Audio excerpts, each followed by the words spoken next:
I was an engineer, not a soldier. Then the war came and I picked up a rifle. Joseph Hannibal. Achuzia didn't train at Sandhurst or wear a uniform before 1967. He designed pipelines for Shell in Port Harcourt. But when Biafra called, he became one of its most fearless commanders, a man the enemy called Air Raid, and his own men followed into the mouth of hell.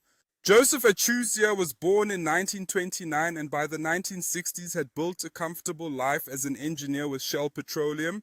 But in May 1967, as war loomed, he helped organize a civil militia in Port Harcourt.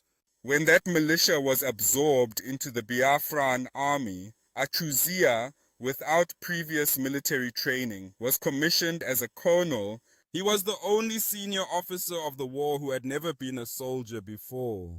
What he lacked in formal training, he made up in instinct, audacity, and a stubborn refusal to retreat. His legend grew in Onitsha. After Nigerian forces captured the city in September 1967, Achuzia's 11th Battalion linked up with another Biafran unit and launched a textbook pincer movement, swinging north and south along market roads. In that counterattack, the majority of the 5,000-strong Nigerian 2nd Division was either killed or captured. Achuzia held Onitsha for 2 more months against relentless assaults, buying time for the Biafran side even as the war turned against them.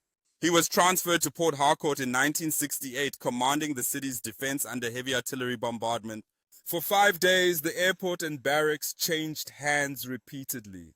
Achuzia narrowly escaped death when an armored car nearly ran over him. He was finally forced to retreat.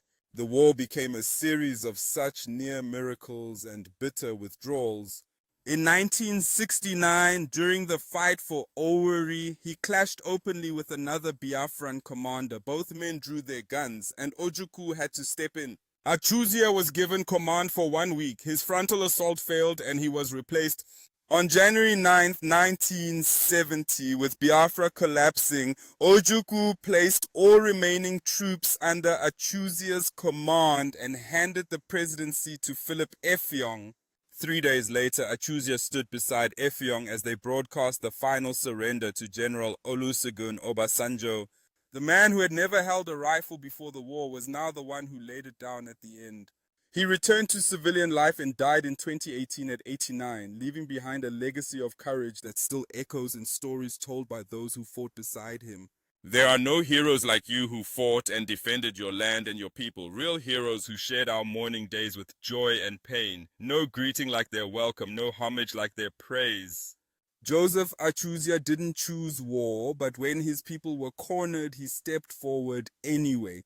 In a conflict where professional soldiers led from the map, he led from the front, an engineer who became a legend, proving that sometimes the most unlikely hands hold the heaviest burdens.